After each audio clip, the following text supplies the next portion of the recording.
4 of Becoming a Self-Love Goddess. We are coming at you at lunchtime today because it worked better with my schedule.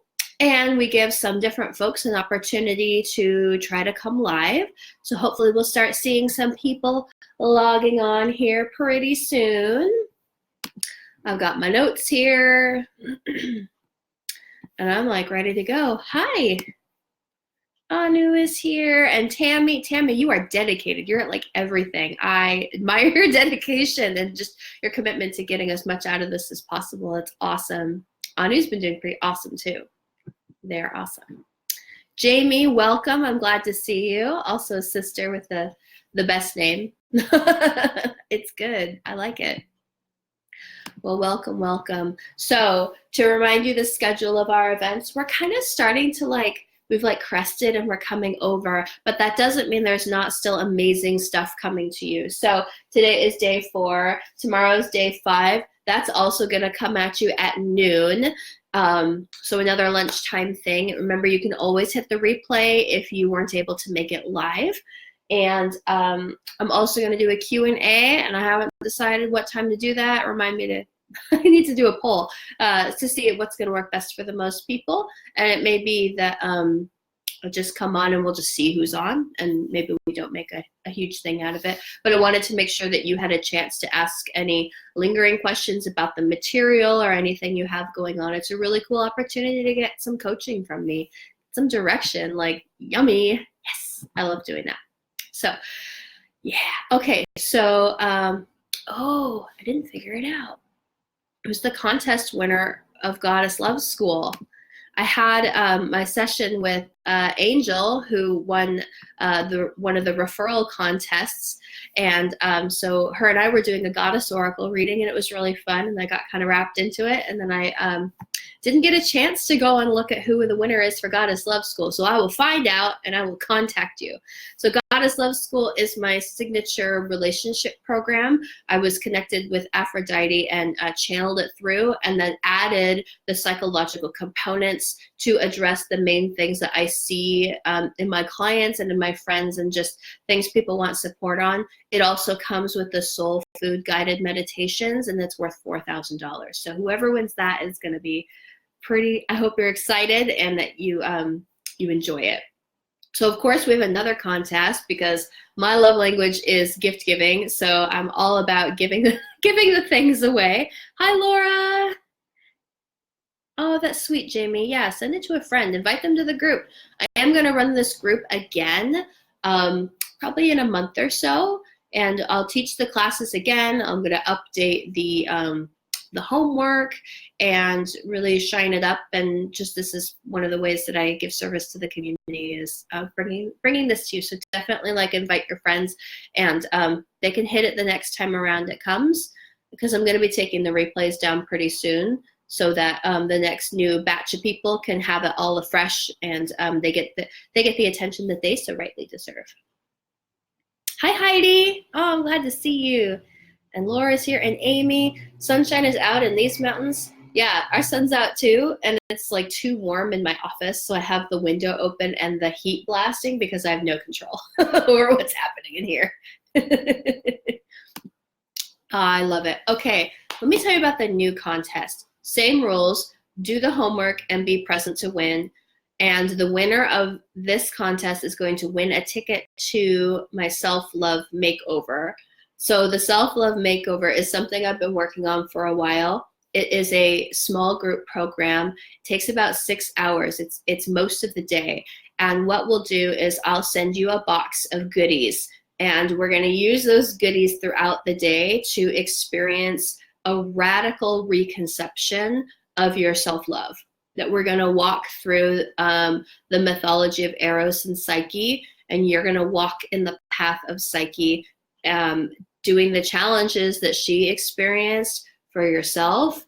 You're going to come to a new relationship with fear, bust down the things that are standing before you, and have a really powerful experience of integration.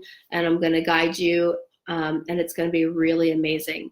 So I'm selling these tickets for $1,450.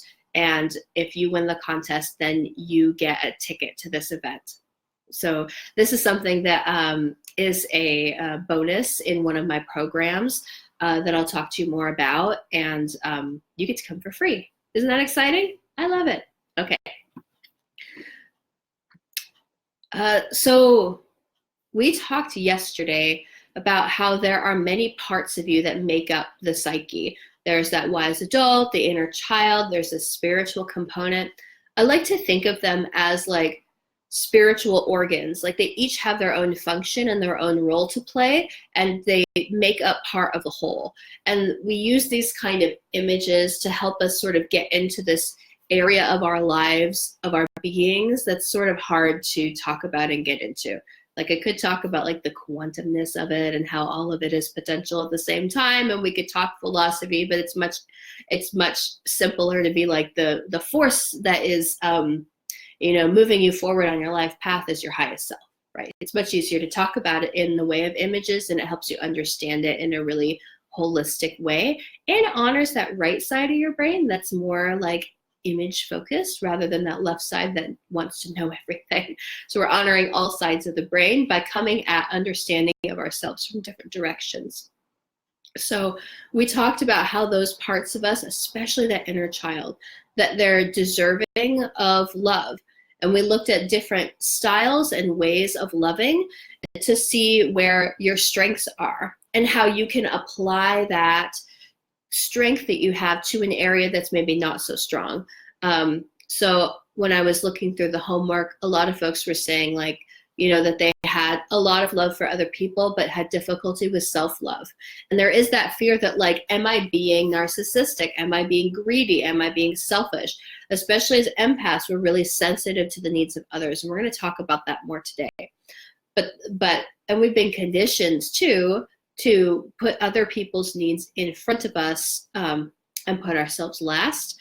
And that damages the inner child. I think that we've all had times where we've not been thought of or been included or neglected. And so that part of us has been denied.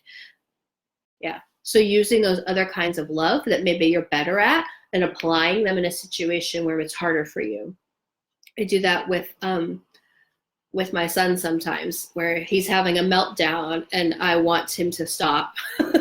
So maybe I'll introduce like a playful kind of love. I'll be like, oh, look at this. Doesn't this look fun? And why don't we go outside and you can run around, and why don't we tickle? Why don't we wrestle and play? And it just changes the story and it changes the dynamic, and he's not having a meltdown in that area.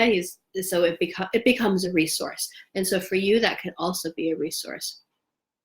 The most difficult part is recognizing when that inner child comes up and when those shadow pieces come up, and applying these ways of loving to them, especially if we feel like they don't deserve it somehow, which is the same as saying, I don't deserve it, because these parts are all of you. It's like saying, I don't love my, gallbladder. Right? Like we need it and it's functional, and we don't want to avoid it, and it generally functions by itself. And when it acts up, we have to act on it, and we need to act in love. And these the different types of love will give you strategies on how to act towards it when it does come up for some attention. Okay. So today's an exciting day. We're sort of moving from what's wrong with me into what could go right for me, or what is going right for me. That we're addressing the emotional needs, and now we're addressing the spiritual, the psycho-spiritual needs, which is like the part that gets me really excited, that I am super excited to bring to you today.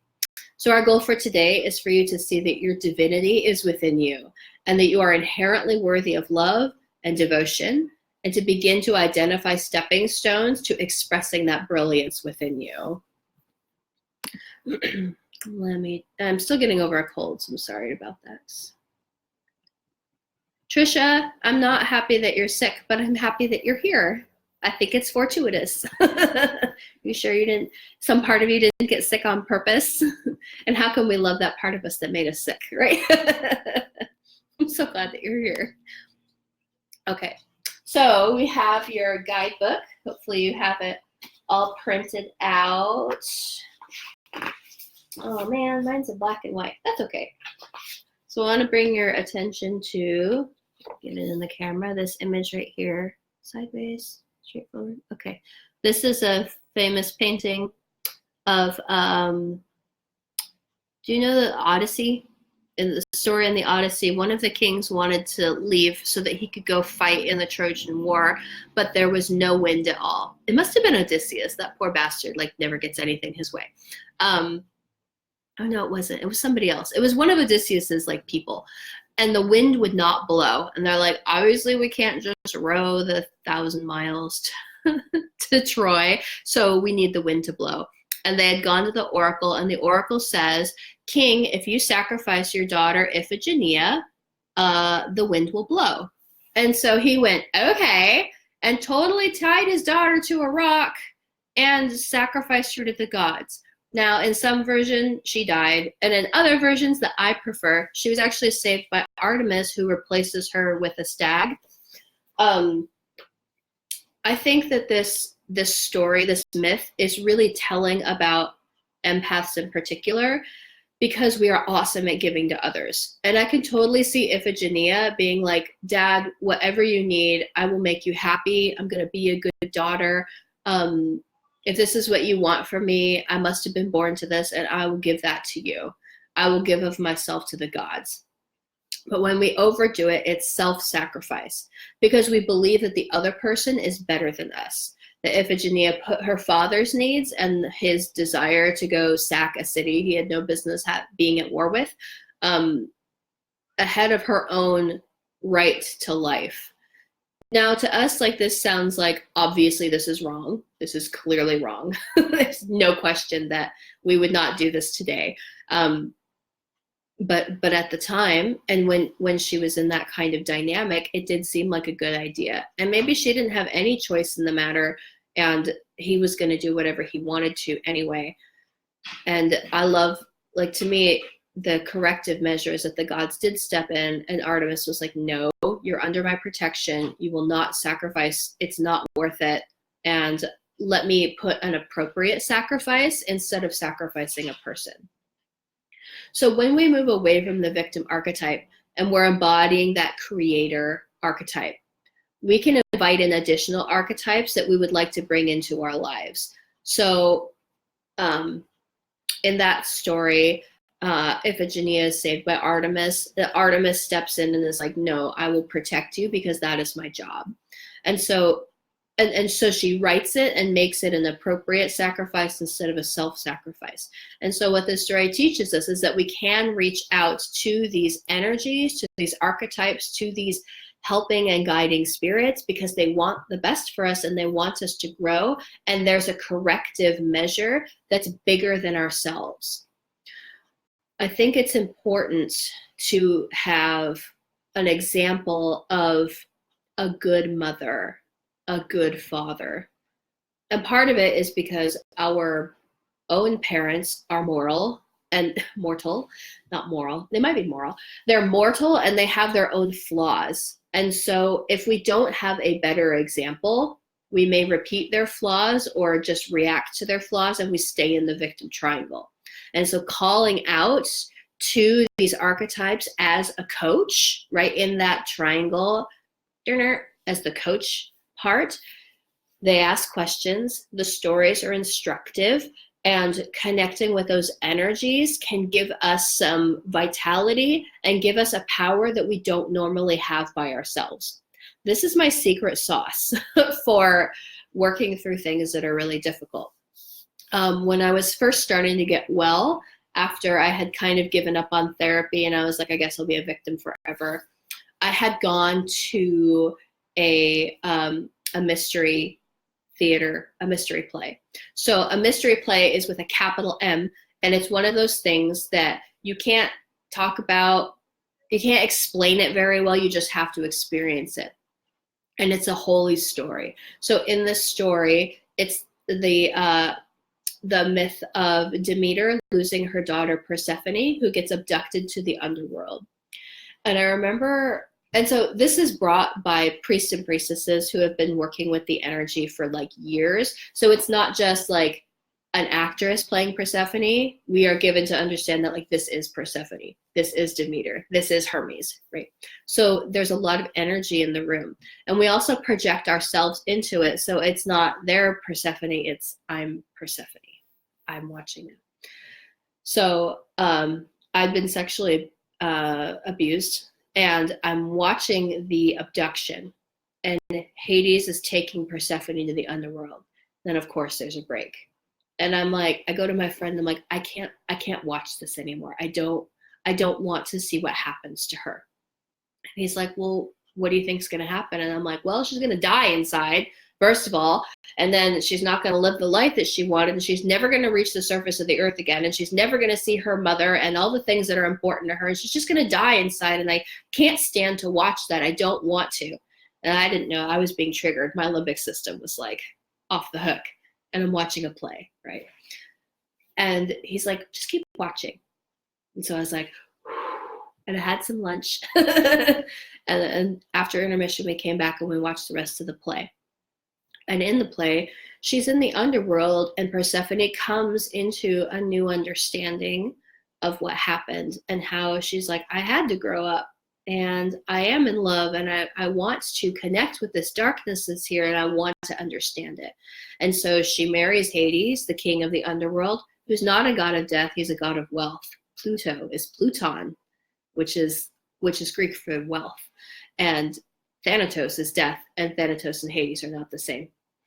So she comes to understand death by being intimate and marrying him, and that makes her a queen, because she now is aligned with what has happened to her and her own darkness, and she becomes a queen of her own darkness.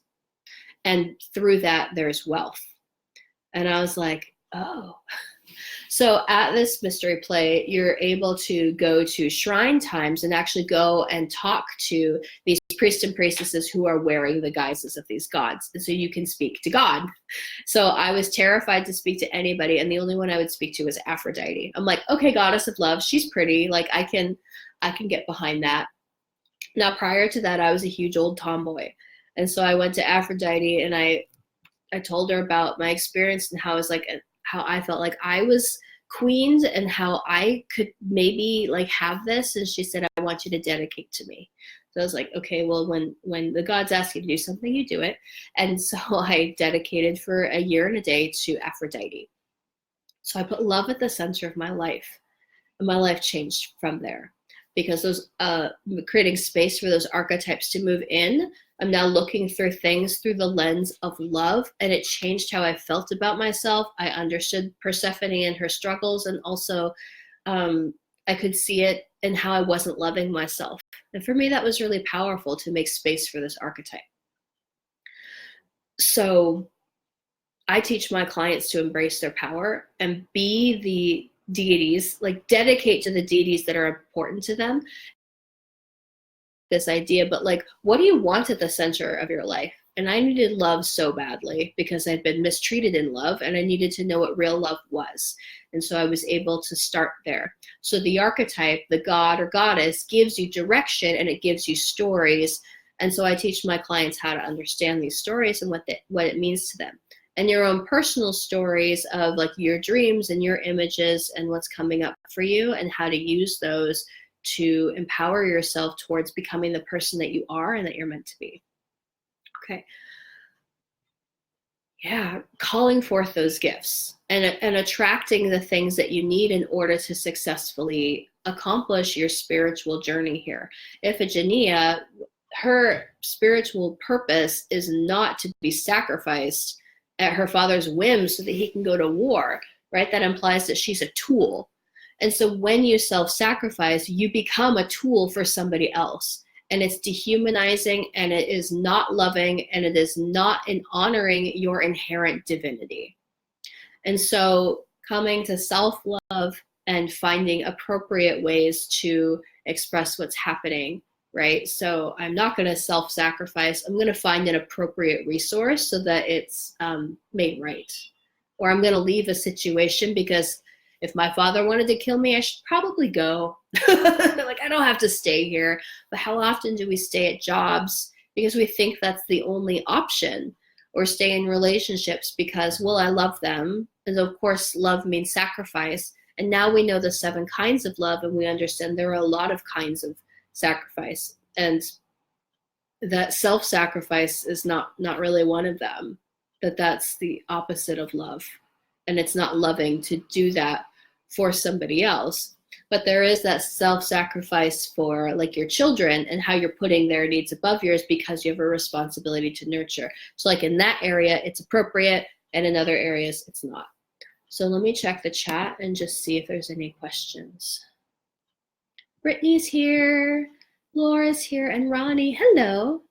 Hi, Ellie. It's nice to see you. Welcome. We're talking about self-sacrifice and overgiving. Overgiving is another kind of self-sacrifice because what you're saying is what I have to offer isn't enough, so let me give you more and more and more. I remember doing that with Thanksgiving because I love making sure people are comfortable, and I've definitely been in situations where I haven't had enough food, and so I want to like overgive and make sure. And then I'm in the kitchen for like 8 hours, and by the time Thanksgiving happens, I'm spent. Like I'm done. I don't want to socialize. I need to lay on the couch because I've been working so hard. And then like, what was the point? Like people don't need 4 kinds of pie. Like 2 is enough. Well, is it? Maybe pie is a bad example. Potatoes. Maybe you don't need 4 kinds of potatoes. Maybe 1 is enough. Okay. So I want to talk about the steps that call forth the sacred within you and that help you discover that spiritual purpose that you have. And I call these the goddess steps. So it's in your homework, the goddess system. Maybe steps. Oh, there we go. Steps. They're right there. So you can just write down sort of the shorthand of it to remind you of what they are. So G stands for get clear. And getting clear means clearing your past of things that are blocking you, to clear out other people's clutter that they've like placed inside of you, and to clear your own vision so that you know where you're going, what you're doing, and have action steps in order to get there. And we do have to do a little bit of cleaning out. They talk about in manifesting that like the best way to bring in something is to take a bunch of stuff to the secondhand store, take it to the Goodwill, right? Make room. And the negative beliefs, the self-sacrificing, putting other people in front of you and putting yourself last, that's all clutter that is getting in the way of you manifesting your empowered brilliance. O stands for openness. Open to flow. And flow is being lost in the moment. You might experience flow when you're engaged in like an art project, and things are just coming and you're just going, and then like 10 hours, 6 hours, 5 hours have passed and you were unaware of it, that you lose yourself in that. So being open to flow and creating opportunities for flow to happen. Seeing the divine in reality, trusting that openness of that intuition, and removing the shame that blocks access to that intuition. So shame is one of those clutters that keeps us small, the imposter syndrome, feeling like we don't deserve things or we don't want them. That's the part that would totally allow your daughter to be sacrificed so that your husband can go like, that like, oh, that's fine. Like, it's worth it. No, that's not okay. Removing the shame. And as you're doing that inner child work, it does open up and remove that shame and the feeling of not being connected to that part of you. D stands for develop me. That's taking personal responsibility.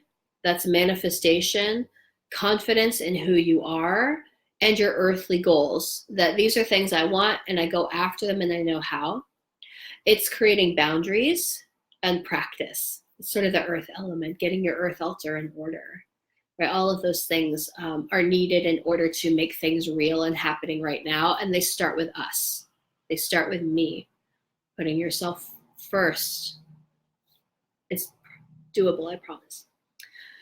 The next D is develop a we. Now we're talking about collective responsibility and partnership responsibility, our commitment to the whole and our compassion to others. This is where empaths get nailed because we're very open to the we and the collective things that are happening. And if you do not have a well-developed me, you cannot contain that, and then you are ineffective in creating change for it, because you see the whole entire thing as your problem instead of understanding they're like, no, I'm only this big in the grand scheme of things, and fixing the world is not my problem, but there are things that I can do and that I can be in order to be my best in the world and shine my light and do my work. One of the things that I love is teaching teachers, because every teacher, every healer is going to go out and touch how many lives? Hundreds, thousands. And so my light touches them, and then they touch, and then something, and then they touch. We don't even know the depth of what our transformation brings to other people. And when you are connected with source and your energy and your truth, and you're shining your brilliance, you touch people in a way that is undeniable. And you need to have an openness and I don't know if it's a humility, but an understanding that like what I'm doing touches people and makes the world better. And playing it small is not helping. It's making it worse, because all these horrible things that are happening in the world, they feed off of fear, and they feed off of shame and this inherent self-sacrifice that we're not worth it, that other people have it worse than we do, or should have it worse than we do, or we don't deserve these kind of luxuries such as, like, I don't know, healthcare, water, clean water, whatever the thing is that lights you up, right? That's an injustice to all of humanity. Anyway, so developing we is one of the things that we do, but you have to have a developed me first in order to contain that. E, expect miracles. Part of the benefit of being empowered is that you get to receive the good stuff from that, and clearing out that shame. And you start, like, there's a difference between entitlement and expecting miracles. When you expect miracles, you're grateful for them, and you do that through energy management, your own, and also like the things that you have, right? Are you being a good steward of your financial energy, of your health, all of those things. Motivation and productivity is in this category. So I forget what the law is.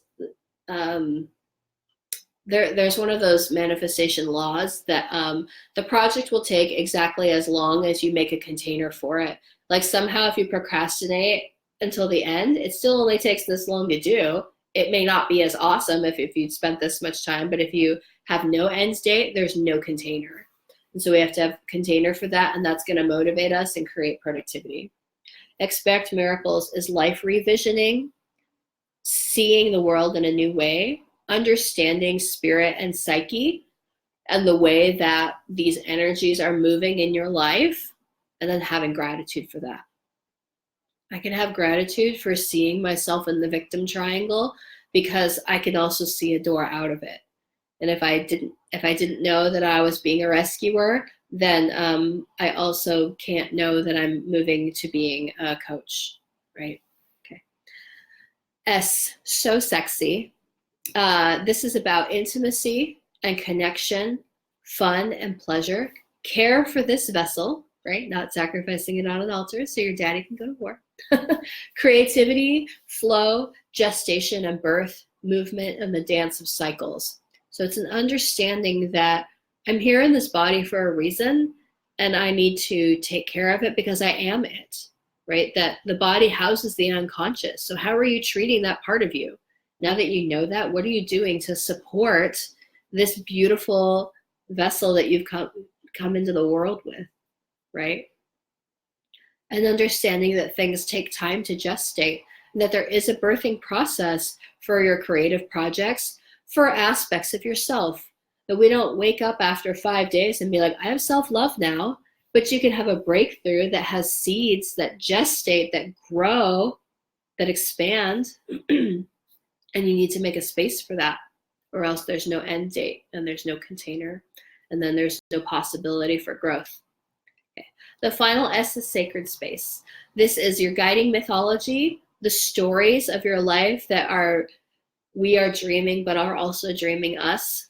I was reading an astrologer, and he was talking about how the planets are gods, and maybe they're having dreams of us, just like we're having dreams and telling their stories, and they're enacting in our lives. And I wonder what it's like for them. Are they dreaming us in their lives? Are we in somebody's dream? A recurring character, a bit part, I don't know. Sacred space means deepening your connection to your psyche and understanding how you work and what is true for you and about you. So understanding your values, your needs, so that you can stand against them and be like, okay, I know these are my boundaries. Like, I know what I need. I know what's important to me. I found out that one of my values and needs was managing people. And I was like, well, I've always been like just a worker bee, and like so busy working that I didn't even know like how miserable I was, and afraid to step into a leadership role. And now that I know that that's one of my values, I'm like, oh, I'm actually happier when I do that. I'd much rather see like the big picture than like get lost in the nitty gritty. I'm actually not good at that, as evidenced by details I've forgotten. It's just not a strength that I have. And so trying to capture that makes me miserable, and hiring someone to do it makes me happy. Allowing someone to do what they're good at so that I can do what I'm good at, that's sacred space for yourself. That's understanding yourself. Sacred space means taking time for spiritual growth, doing the rituals that are going to align you to your power, honoring your ancestors and where you came from, and accepting the story that you are already a part of. Cut off is a big deal. Are you going to cut off your family? What's the story in that? Is it loving? I don't know. Or can we come to terms with it if it's not? How do we do that, right? So making acceptance in that space for that. So in the guidebook, I have put in a lot of images because I want you to see that these powerful images are here to guide you and are different expressions of your divinity. The thing I love about the Goddess Oracle is that it shows differences in body types, in ethnicity, in age, that all people are divine. All people are divine, and that we are perfect in ourselves when we accept ourselves and what we know what that is. When we love those monsters, when we love those shadows, when we love that inner child, that's perfection. That's what the aim is. That's what we're going for. We are all unique and have special gifts to share. And I want you to bring that to the world and not be hiding behind your old stories and your traumas and your fear and your shame, because I know that that is not true, that those are lies. And maybe you need someone to point those out to you. That's a lie. I had a teacher and she would just shout that, and now I do that too. Just be like, that's a lie. Oh, I don't deserve to like, I don't know, I don't deserve to like have a better paying job. And I'm like, that's a lie. I deserve to be sacrificed to a god so my father can get winds to blow him to war. That's a lie. Let me just check the chat. Yep, go all Marie Kondo on your life. Clean it out. You do need space to grow. Yeah. Okay. So when it comes to our life purpose or spiritual purpose, I don't know about you, but I spent a lot of time waiting for spirit to like open the clouds. Oh, and there'd be like this chalkboard and it would say, Jamie Starr's purpose is, and it would have like, I don't know, a list or something. And then I would do that and then I would be fulfilled. I was like waiting for it. I'm like, tell me what I'm supposed to do. And one of the underlying belief here is that our value only lies in what we do. In which case we'll never be able to do enough. There will always be something else. Somebody else will do it better. Somebody else will do it bigger. It's never ending, right? Being a parent is never ending. Going to work seems to be never ending. All of these areas in our lives where there is, if we base our value in what we do, there will never be enough. That's consumption. But there's different ways of understanding what's important. And one of the things I think that is skipped is building up the building blocks so that you have space and containment in your life to do that. So I work with Maslow's hierarchy of needs, which is on this page. You have this in your guidebook. So there's two kinds. Basically, it's because Maslow continued to do work. He actually didn't live very long. He actually died in his like late 50s of a heart attack. So like somebody wasn't attending to some of his needs, or was it just an accident, or did he just, I don't know, he'd finished his goals and was done with life. I have no idea. So he has 5, but the method I'm using has 7. 1, 2, 3, 4, 5, 6, 7. I used one with 7 because I think it delineates it more and is more accurate to what we know about personal development. So I spent many years in college learning what's wrong with people and 0 time learning about what's right for people. And so this is something I've come to recently, like that, learning about like, what is happiness? What is self-actualization, and what does that even mean? And so Maslow teaches us that when he looks at a pyramid, and so some people talk about the pyramid like you have to have one level in order to have another, but that's not what I teach and not what I know to be true. So imagine Maslow's hierarchy. There are these 5 or 7 needs, 5 basic needs that you have to have, and the other ones are for growth. And that the stronger the base, the more energy and resources you have available for the topmost levels. So if you're longing for more things at the top, it likely means that there's bricks at the bottom that are not missing. So I prefer to think of it as bricks rather than you have to have the entire level in order to move up to the second level. So it's not like a video game, although when we're babies, it kind of is. But when we're older and we're adults, it's more like building a pyramid. So let's take a look at this. And you can follow along on your in your guidebook. So the very basic is the biological and physiological needs. What are my basic life needs? I need to breathe, I need to eat and drink, and I need to be warm. They put sex down here, and what they mean is expression of a sexual identity when you're old enough to have that, right? Actually, babies do have a sex life, but it's weird to talk about. No one likes to, but they do. They're coming to understand it and developing that. Sleep is really important. These are all basic needs. So think about these as like air, food, and water. Like if they're each a brick, and then what's missing. After that is safety needs. You have to be living in order to experience safety. You have to be living well enough in order to experience safety. So the safety needs include protection, security, order, law, limits, and stability. So the laws of the country and the state and the city, whatever, are meant to keep us safe and stable. It also means like having a stable family. Just knowing that like my body autonomy is safe. You need to have that in order to have the next level, which is belongingness and love. Family, affection, relationships, your work, and your peers at work and the group. So having friends and family that love you in a good way. They don't have to love you perfectly, but having enough of them helps you feel belonging and loved. So if any of these are damaged when you're younger, it makes it harder to get these top ones filled out or to have more in the top.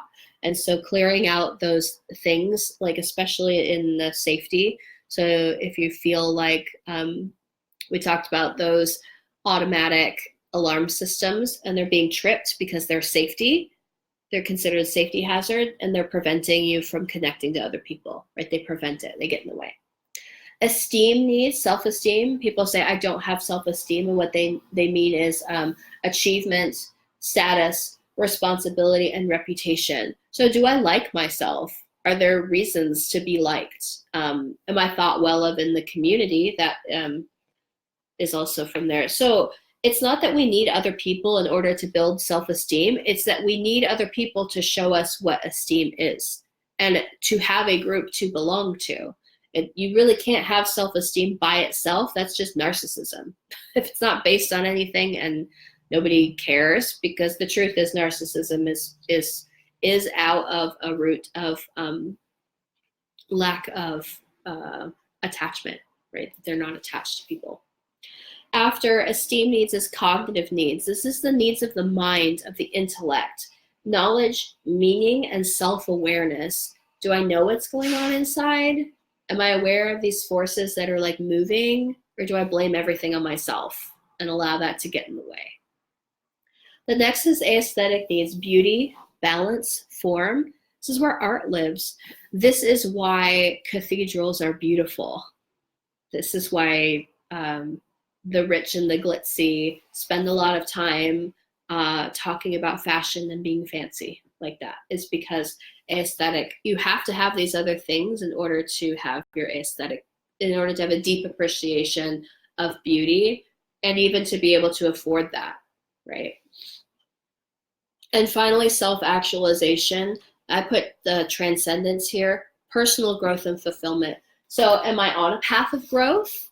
Am I learning about myself? Is my cognition expanding? Am I learning new things? Do I have self-awareness? So for the homework, I invite you to fill out your levels, like sort of how many bricks do you have here?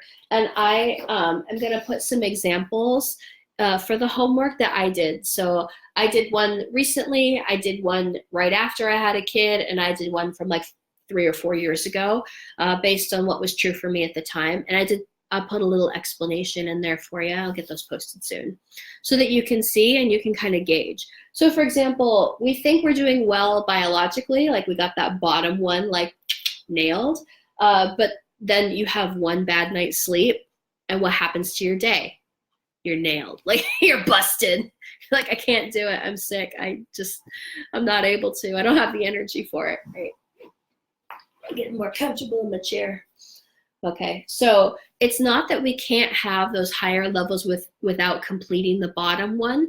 And in fact, some of them are useful in expanding the bottom ones. So like, for example, if you are creative and you're practicing your aesthetic needs and you're like, I'm engaging in art and self-expression, that can actually feed into both esteem, like I'm successful at this, I'm a successful artist, whatever that means to you. I got a photo in the gallery, I got my stuff on consignment, I totally sold one, I'm never selling one, I'm only giving them away, but people love it. So it can feed into belonging and give you an identity.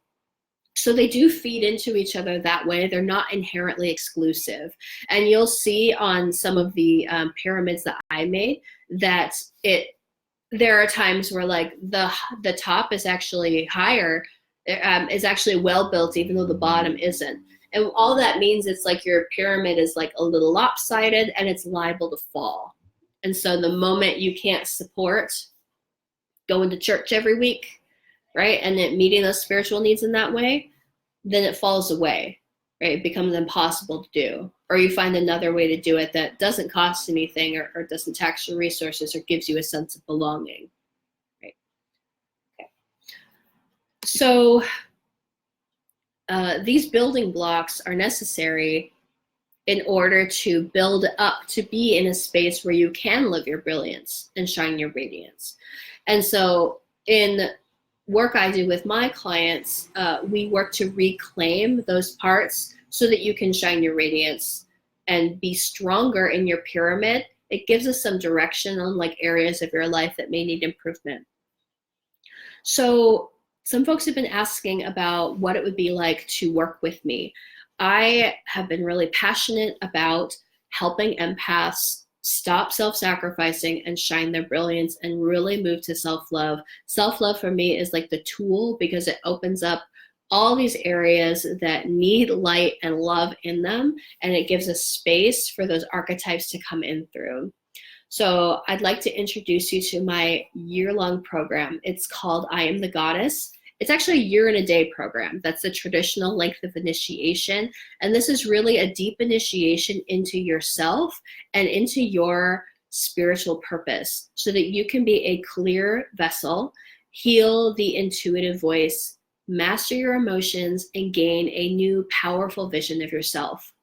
We're going to focus on your goddess archetypes or God archetypes, whatever's coming forward for you, and their gifts for you. In the same way that I put love in the center of my life, we're going to find what you need in your life to put in the center of that's going to revolve the rest of your work around.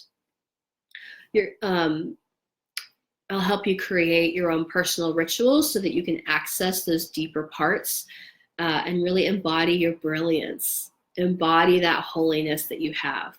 You're going to feel increased personal power.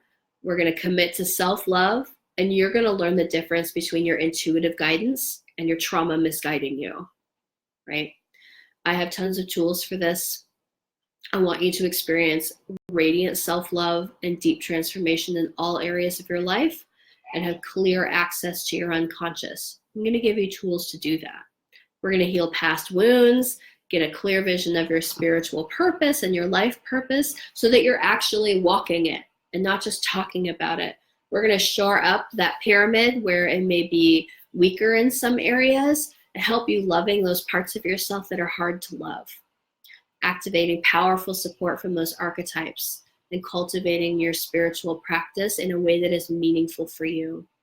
And you do this through making a commitment to love yourself, and I give you the container and the step-by-step support and accountability towards your personal goals so that you can embody your personal and spiritual radiance. How does that sound? Does that sound good? That sounds awesome to you? Like, put some hearts or some likes. Let me know you're still with me. Oh, there's some. That's sweet. Okay, so this program is a year and a day. And so to support you, I'm giving 13 sessions with me. I normally charge like $150 a session. So these are like massively discounted as part of the program. You're going to get the self-love makeover day that I talked about, where you're going to get a powerful and radical experience of self-love through the mythology and walking the path of Psyche so that you can wake up into real love and connection with that part of you that is sacred. I do group classes twice a month. We're going to focus one on your divinity and helping you to embody that and explore that. And then another class is focused on manifesting your personal goals. Like, what are you working for? Is it a new job? Is it a happier relationship? Is it a better relationship with your body or your children or with spirit? Whatever's true for you, the other class in the month is going to help you do that. I'm going to give you the 12 soul food guided visualizations that carry one earlier. You're going to have those as part of your toolbox. I'm going to put you in a small group mastermind. That's a couple of people, 2 or 3, that are walking the same path as you to support you in manifesting. This is going to give you a space to practice being interdependent instead of codependent and giving and receiving support in a healthy way. Masterminds are really powerful. I would not be here where I am if I didn't have a mastermind. I've been in the same mastermind for 2 years now, and I'm really seeing a lot of power in it. I'm going to make a private Facebook community so that you can connect with others who are also on this path. I also give you presents because my love language is gift giving. So I'm going to make sure that you have all the tools that you need to do our work together. So we may do some hypnotherapy, and usually I do that face-to-face with people, but we'll do it at a distance if that makes sense and it's part of your path. And I want to make sure that you have the tools to do that successfully and safely. I'm also going to give you bonuses. I love giving, and I want to make sure that you have all the tools that you need for manifesting what you want in your life and for accomplishing your goals. You're going to get access to all of these courses, the Body of the Goddess weight release course, to help you connect with your body in a way that's sacred, to release any weight that's holding on, and to have the tools to come into a better relationship with food. I'm going to give you my Elements of Emotion masterclass, which teaches you about the 5 emotions, how they manifest in your body, and gives you these psychological tools to have change and release them so that you are the master of how you're feeling. I'm going to create for you the 40 Days to Prosperity Mindset Reset. So if the words ever come out of your mouth, I can't afford it, you're going to have the tools to be able to change that, which is really powerful. I'm going to give you my self-actualization seminar so you know the exact steps for when you're at that very top of the pyramid, what that looks like. I'm going to give you access to my seminar, You Are Not Unlovable, so that you have powerful connection to what's true for you and really putting that self-sacrifice to rest. And I'm going to give you access to Goddess Love School so that you can experience radiant relationships and good communication with everybody that you love in your life, especially your partner or any sweethearts. So you're going to get all this. It's real accountability. It's real support to help you peel back the layers that are keeping you from accessing your spiritual purpose so that you can create the life that you deeply desire. So this program requires your commitment to standing in your personal power, and not everybody is ready for it. I'm here to support you, but I can't do it for you. If I could, I totally would, but that would be codependent. This is a practice in interdependence. I'm taking applications right now for this program, and I'm scheduling some calls if you're feeling like you're not sure, and to see if you qualify. Not everybody does. This isn't right for everybody. And we'll discuss to see if it's a good fit for you.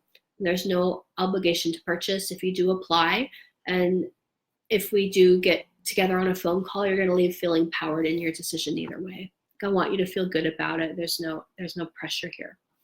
So, whoops, come back. We'll just check. Hearts, yay. So the tuition for this program is normally $6,000. Remember, it's a year and a day. I added up the value of this program and it was over $15,000. So I feel that $6,000 is a really good value for what you get, and it's a container for your transformation. I've been working with people in transformation for more than 10 years. I've been a priestess, a mental health counselor, hypnotherapist. I have been doing this for a long time, but I've never done this group in this way before. And so this is the first time that I'm running this group. And so in exchange for your grace and your understanding that like maybe everything's not as polished as it could be, and maybe it's just not as smooth as it could be, I'm reducing the tuition to $4,500. Because I want you to say yes if it makes sense for you, if you're wanting this, if you want to work with me, if this sounds like a good container. I want it to be an easy yes for you. So there's a couple of ways we can do it. We can create a payment plan. You can do a down payment, and then we'll break the payments up into 11 or 12, and you just pay it once a month, and it's really easy. That could bring the payment down to just a few $100s. You know, you could pay the whole thing up front, and if you do, I would love to gift you with a discount of $300 because it costs me time and energy and money, frankly, to manage a payment plan. So if you need a payment plan, I'm happy to.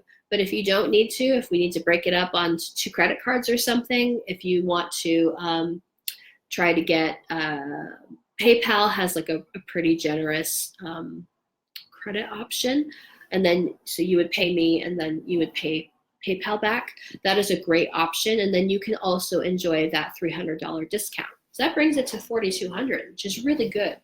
I've seen year-long programs that offer way less than what I'm offering go for like $20,000 or $25,000. I've seen them go for 10. I've seen them be 6 months, have less than what I'm offering, and go for 10,000. So I'm offering a whole year for $4,500 right now. Once I kind of get the group shined up and I feel really, really good about it, and it's no longer in beta, then I'll be raising the price. So there is a limited amount of time. I'm going to have the cart open until Tuesday, which is October, the 15th? October 15th, yeah. And then the cart will close because I need to like manage my people. But I am opening up some spots for some phone calls so that we can talk about it. absolutely connect with me. We can Facebook chat. I want you to make an empowered decision. And we're actually going to talk more tomorrow about, I'm going to teach you how to make a truly empowered decision. I'm not going to talk you into it. Like, I don't want people that are on the fence about this program. Like, if this program is right for you, I want to figure out a way to make it work. If it is not right for you, I want you to feel like you've made a good decision and that that you have said no to the right thing, right? I don't want you to say no out of a sense of fear or that you can't do it, right? That is your trauma getting in the way. I don't want that to be the case for you. I want an empowered yes. I want an all over yes. So if that feels right for you, and you're like, I'm fucking in, man, like, sign me up, this is the best deal I've ever heard, then you can go to, if you're all in, I'll put it here, https://bit.ly/goddess all in. I hope that works. Again, it's one of those things that I'm like experimenting with, is making sure that these things work, right? It's not polished. So if you are like, I want this and I'm in, then let me know and we'll get you signed up. If you're on the fence about it, let's do a phone call and we'll see, or a phone call, or we can just text back and forth and see if we can find some rightness for you. Okay, so that's enough of that. And we could talk more about it. Definitely am available to answer your questions. And well, I want you to have like a strong feeling, right? I want an empowered decision. Okay, so your homework is to fill out the Maslow's pyramid. So what I did is I like copy pasted this image and then I put it in my paint program and like colored it in. But you could also, like, now that you have it printed, you can just use a marker and color it, and then you could take a picture of it and post it. I'd love to see your pyramid, right? I want to see, like, where are you strong at? What are you behind in? Like, for me, like, sleep is like always going to be like a little bit low. I'm never going to be like 100% here, I swear. It's just part of having kids, I think. Are there any questions about today's material? Getting my ducks in a row. In your guidebook, right after the homework, there's the I Am the Goddess Year in a Day program, and it explains everything that's in it. The only thing that's not correct is I am not offering unlimited email access because I had a bad experience with that, and I found that people didn't value it very much, and there's a ton of ways to get a hold of me. So actually that's actually not included in this program. But everything else is correct. And you can go to bit.ly/goddessallin and it will show you again what everything is and the price breakdown. And if you are needing a payment plan, talk to me and we'll figure out a way to do that for you. And it's pretty easy to do. I usually do it through PayPal. We may be able to do it through Stripe. There's lots of ways. I'm going to start classes in a week or two. Yeah, pretty quick here. And we're going to get the Self-Love Goddess Makeover Days scheduled for the folks that sign up for that program. Or if you win, you could win. And then you get to come to the program. Okay, I love you so much. Tomorrow is our last class together where we'll be studying material. And it's I Align to My Truth. And we are going to talk about interventions that can help you if there's shit getting in the way of you aligning to your truth. And I'll take you through a guided meditation where you will feel empowered in your decision making. And your homework will be to make an empowered decision. Ooh, exciting. Is that good stuff? I'm so glad you were here today. Thanks for coming at noon. And I'll see you again tomorrow at noon. And I can't wait to see your homework. All right. I love you so much. You guys take care. And I'll see you tomorrow.